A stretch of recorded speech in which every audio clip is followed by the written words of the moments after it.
Alright, so hi everyone. My name is Hanoi, and I'm a double major in applied physics and music.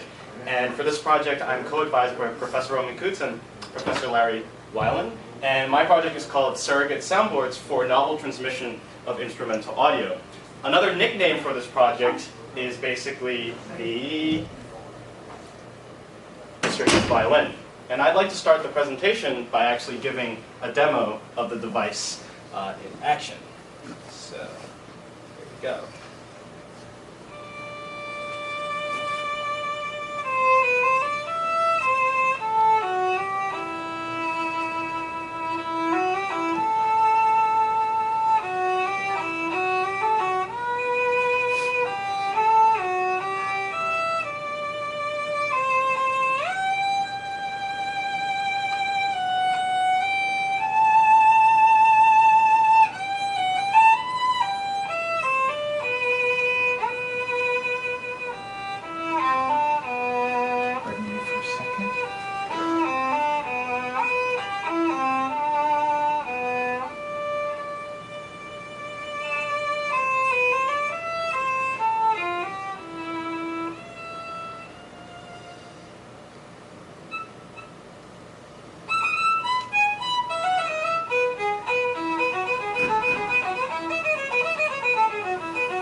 Alright, so that is the stringless violin in action, and that's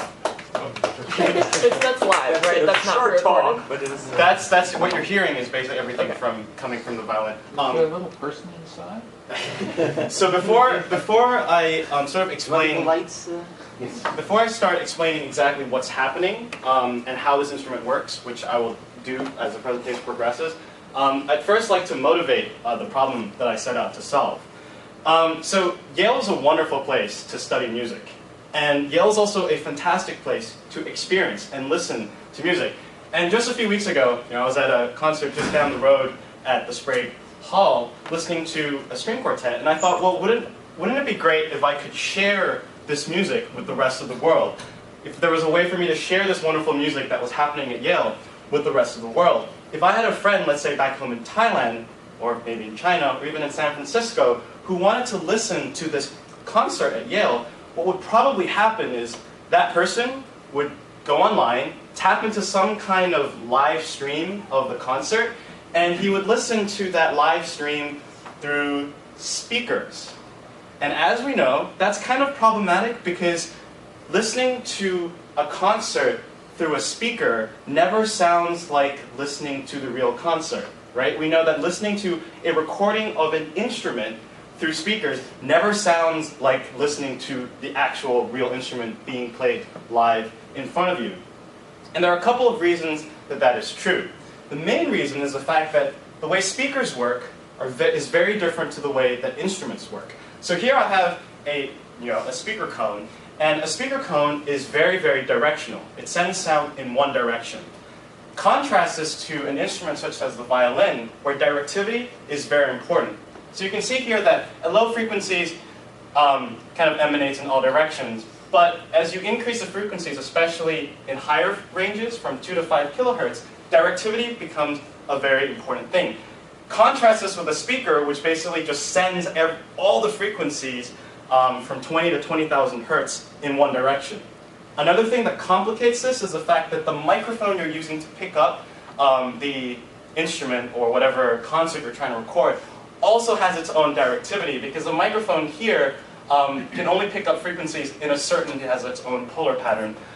So what happens is that speakers and the way we record these sounds are unable to recreate the spatial presence of the instrument. It is unable to recreate the directivity inherent to an instrument such as the violin.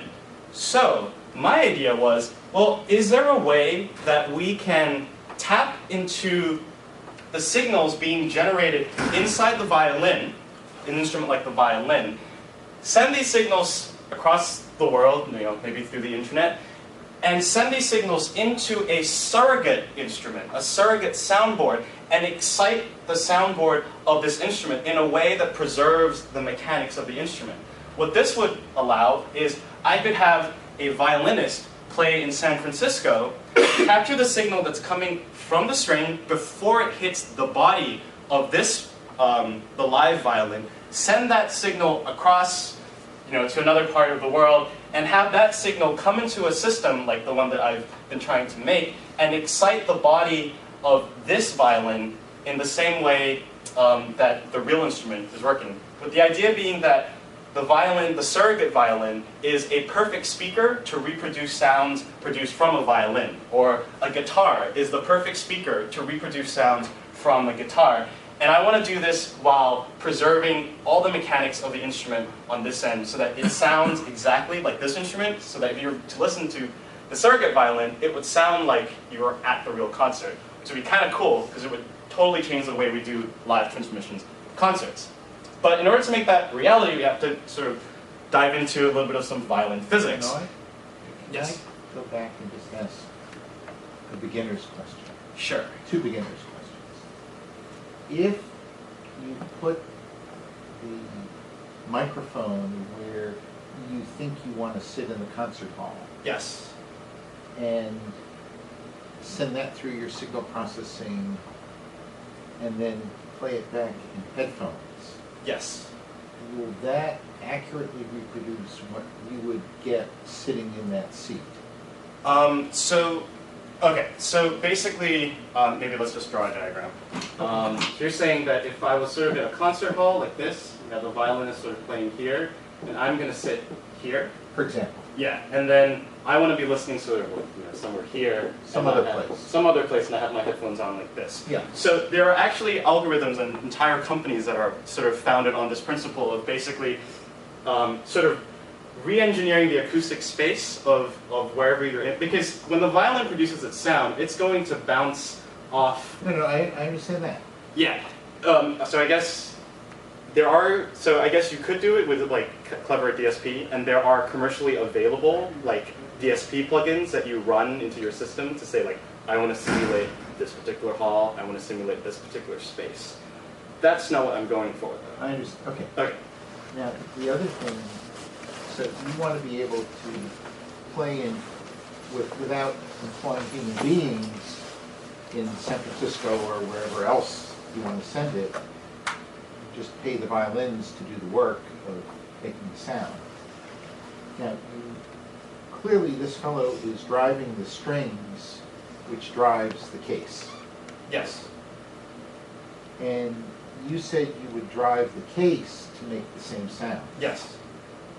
And will you tell us how that replicates driving the strings to drive the case? Yes, that's in my presentation. Good. Yes. Okay, great. So what I'm trying to do is, as I mentioned here, the clever DSP that needs to go on to translate this into this is basically a problem of the fact that you're trying to pick up all of this directivity using this microphone and then trying to recreate its directivity somehow using some clever DSP. I'm saying let's get rid of all of that and just have the instrument function correctly at the source and minus all these microphones that you put up at different locations.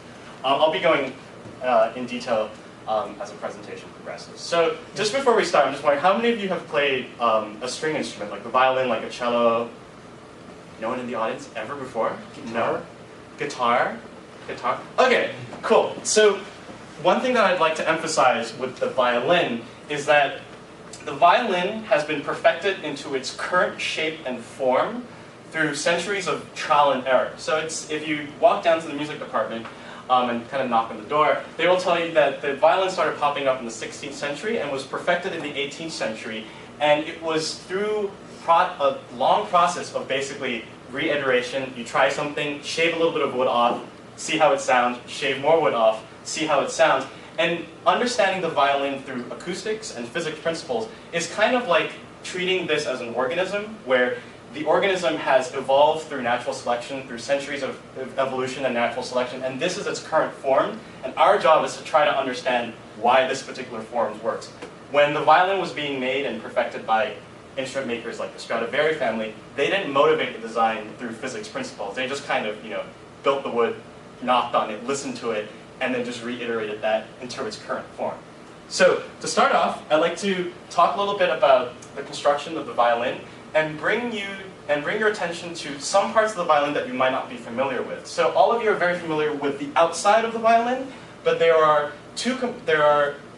so up here is what's called the bridge, and the bridge is what sits between the plate of the instrument and the strings that usually go above it. Inside of the violin, there are these two very important parts which you don't usually get to see. There is the sound post and the bass bar. And these parts of the instrument will become very important in determining the physics of the instrument later on. I just like to bring them to your attention right now. So we can think of the violin like a system. It's a system in which we give an input signal, in this case the vibrating string. The violin system will change this input signal and produce an output, which is the sound of the violin that we hear. Inside the system, it turns out that there are two important things that happen. The bridge, the input goes into the bridge transforms the signal of the input, this signal then goes into the body transforms the signal again, and then you get the output, which is the sound of the violin. And all of this is detailed in a very detailed way in Kramer's The Physics of the Violin textbook, which is an entire textbook just on the violin. But for today's presentation, I'll try to sort of break this down into 3 steps and sort of give you an overview of how the violin produces its sound. So we're going to start first here in step 1 at the vibrating string. So all of us are very, very familiar with the pluck string. And the pluck string is governed by the wave equation in 1 dimension, and this is something that we solve all the time in our DiffEq class in EA-194. The pluck string is something that we're all very familiar with, and just to remind you, this is a just an animation of what happened, where when you pluck the string, depending on where you pluck and the amplitude, you're going to excite the harmonics of the string, and that the total motion of the string is governed by the sum of these harmonics. So this is the first harmonic. If you add the second harmonic, the string kind of looks like that. If you add the sixth, the motion of the string will look like that. Keep this motion in your mind, because what we will do now is we will contrast this with the motion of a bowed string, which is completely different to the sinusoidal motion that we associate with a pluck string. In a bowed string, which is what happens in a violin, we have what's called a slip and stick motion. And this slip and stick motion was coined and first observed by Helmholtz. Helmholtz was really, really interested in instrument physics. And rather than try to explain to you how it works, there's a wonderful animation here that shows you exactly what the slip and string is doing. Hey, oh, you know what? This. There we go. Great. So this is an animation of what happens when you bow the string. What looks to the naked eye as a sinusoidal oscillation going up and down, when you look at it under a high-speed camera, what actually happens is 2 things. There is a stick portion where the friction of the bow basically brings the string up with it. At the same time, you have this traveling kink, which is called the Helmholtz kink, that has nothing to do with Helmholtz resonance. It's just called the Helmholtz kink because Helmholtz first observed it. That is racing around the wave, that is racing around the string, and is being reflected at the 2 boundary conditions. And when this kink travels round and comes back there, the elastic force snaps the string back down, and then the process repeats. And the magic thing about the violin is that a good violinist is able to keep these 2 processes in sync with one another to produce a periodic waveform. If you ever started out playing the violin or hear a bad violinist playing and they kind of go squeaky, it's because these 2 processes are actually happening out of sync, which is why you don't get a periodic waveform. The important thing, and here is a video of it happening in slow motion, which is kind of cool. So you can see the kink racing back and forth between the 2 boundary conditions right there. So the important thing to take away from this motion is that when we now look at the force that's being applied onto the bridge, so the string is vibrating, and we look at the force that's being applied onto the bridge here, we find that it's actually a sawtooth signal, which I guess is kind of not trivial, but it turns out to be a sawtooth signal. And it kind of makes sense because if you think about it, you kind of have, you know, stick, stick, stick, stick, slip, stick, stick, stick, stick, slip, stick, stick, stick, stick, slip. So you get a sawtooth signal.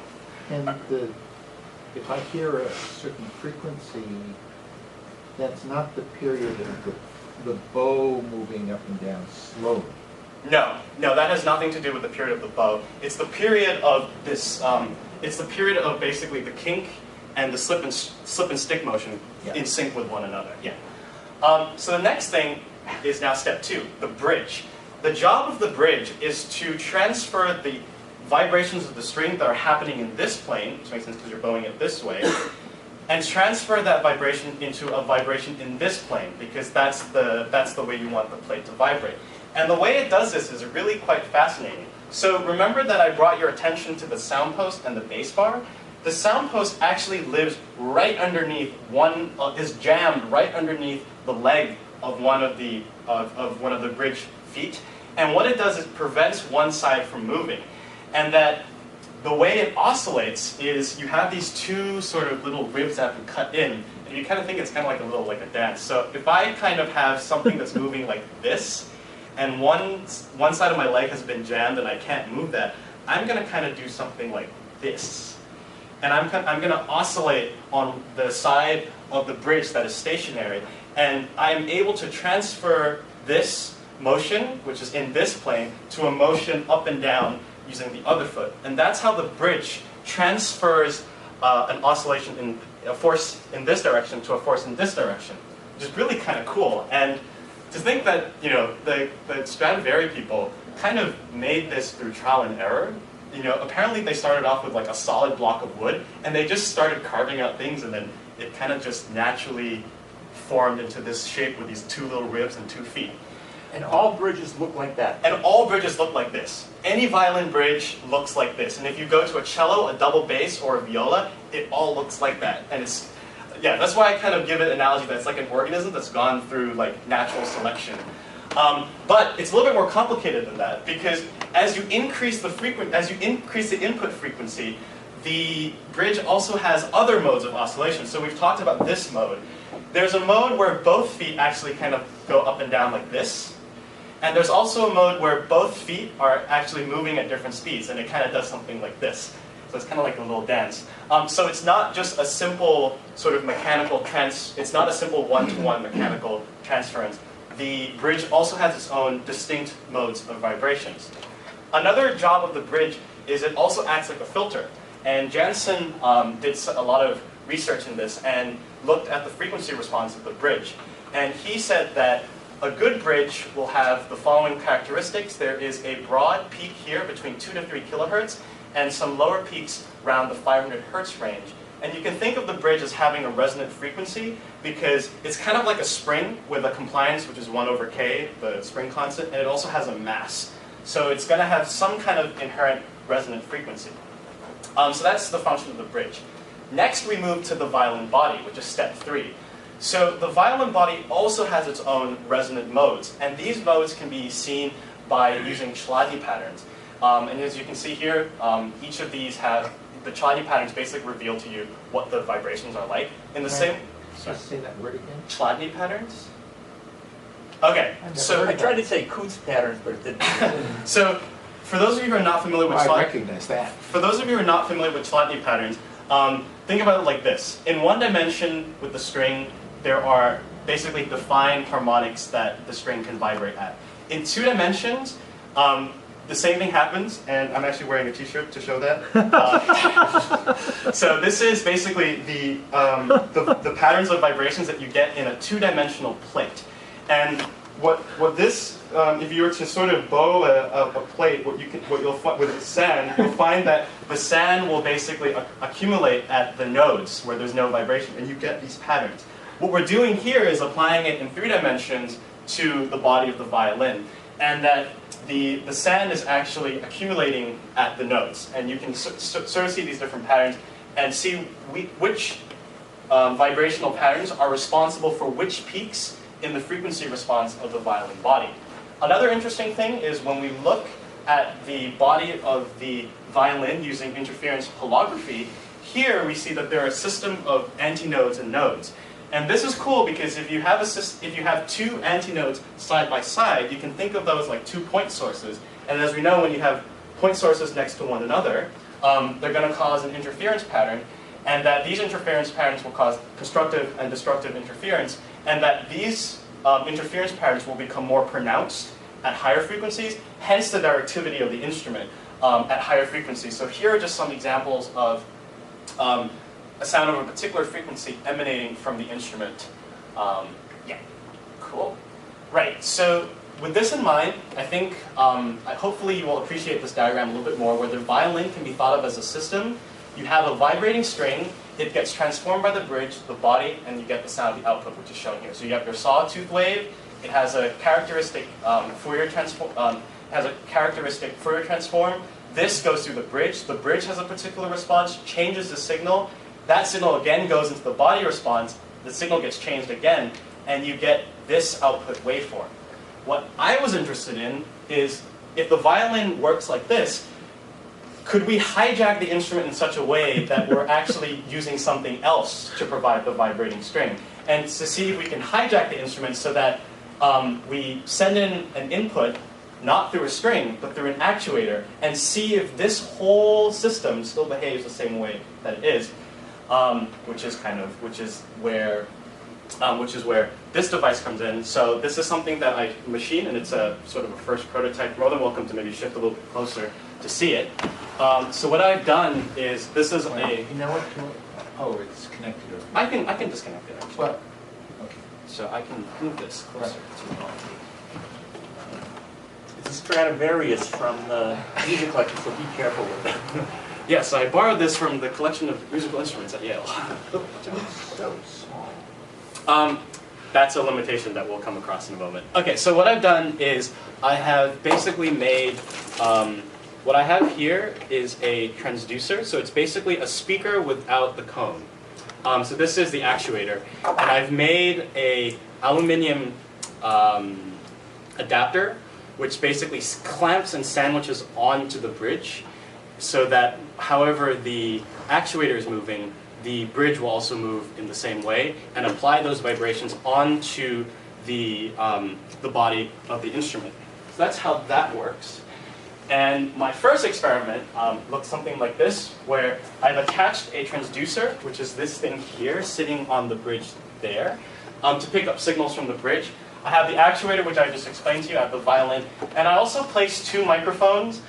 Mic 1, which is here, is sort of like at the typical sort of listener angle if you were standing in front of the violin that they were playing.